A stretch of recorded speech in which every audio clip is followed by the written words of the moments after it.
За ингээд 3 их 80 төгрөг ер нь Монгол улсын хувьд хэр их мөнгө юм бэ? Энэ дээр бол би бас нэг жишээг авмаар байгаа. Яа тэгэхээр улсын хурлын нэг гишүүн төсвийн байгууллагын цалин ажил цалин нэмэхэд одоо 400 тэрбум төгрөг шаардлагатай гэсэн чинь төсвийн байгууллагын байгууллагын ажил цалин 400 тэрбумаар нэмвэл эдийн засгийн хямрал үүснэ гэж хэлж ирсэн. Гэтэл бол бид нэр 400 тэрбум биш 3 их 80-ийн тухай асуудал яригадад эд дундаа явж байгаа тэгж ярьж байгаа нь бол ер нь тэгэхээр одоо макро эдийн засгийн асуудлыг гүйцэтгсэн ойлгоогүй байна уу гэсэн ийм дүгнэлтийг хийж байгаа. Тэгэхээр тэр ярианаас үүдээд ер нь 3 их 80 төгрөг Монгол улсын хувьд хэр их мөнгө юм бэ гэдгийг авч үзсэн. За 3 их 80 төгрөг манай төсвийн зарлагын 40.5%-тэй тэнцэж байгаа. Нийт зарлагын 40.5%. Тэ 13 он. За манай 13 оны төсвийн нийт зарлага бол 7.4 их 80 төгрөг байна. За ингээд төсвийн гадуур зарлага маань ингээд 3 их 80 байна.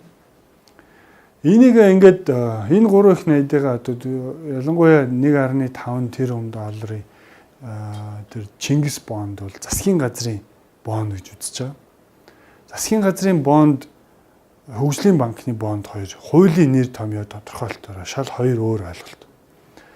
Анх Чингис бондыг гаргахдаа засгийн газрын нэрийн өмнөөс гаргасан учраас засгийн газрын бонд.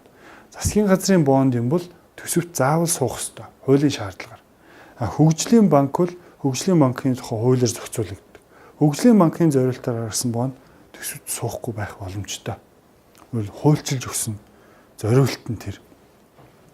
Гэтэл бол бид нэр засгийн газрын нэрээр гаргасан энэ бондоо бол төсөвтөө суулгаж өгөөг байгаа учраас одоо бол төсөвтөө суулгаад үзэх хэрэгтэй. Өгөх хэрэгтэй.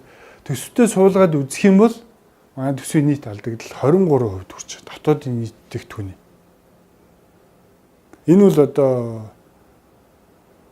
хямралт байдлыг үүсгэхэд бол хангалттай хэмжээний сөрөг индикатор буюу сөрөг үзүүлэлт байна.